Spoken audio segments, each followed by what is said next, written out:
everyone, it's me, Ava. We are doing a science experiment that looks impossible. I'm putting a balloon over fire. Will it pop?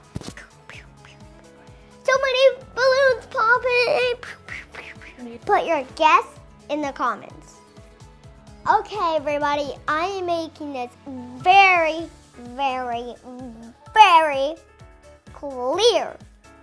You know, you really, really, really have to have a grown-up. Do not let your grown-up leave. Have your grown-up stay there. Do not let them leave. If they leave and you're on the fire part, you might die. Here's what you need for this experiment. Excuse me, lady. 2 balloons. I got a balloon right here and a balloon right here. A candle. Oh, and water. And a puppy. A lighter or mattress that my mom has. First, we're testing a balloon that is just filled with air. What is this one? You don't have to do pink. You add any color balloon you want. Ready? Watch this.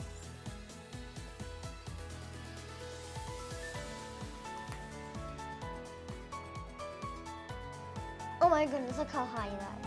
Oh, I think it's definitely gonna pop on.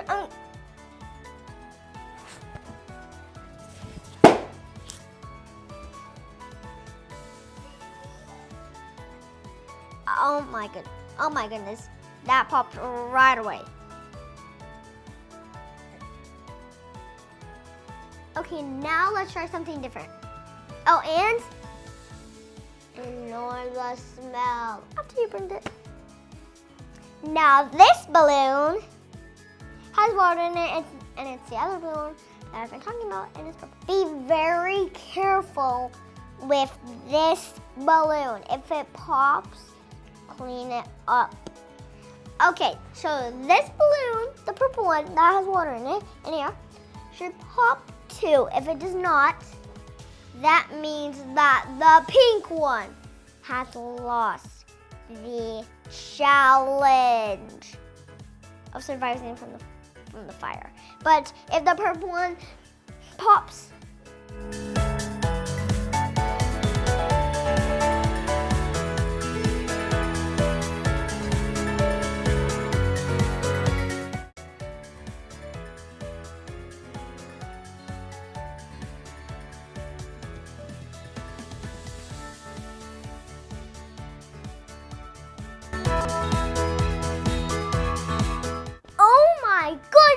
the pink one has failed the challenge because this purple one has won the challenge.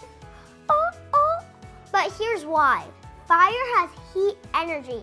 Air cannot absorb heat very well, but water can. The heat goes into the water and instead of balloon, so it doesn't pop.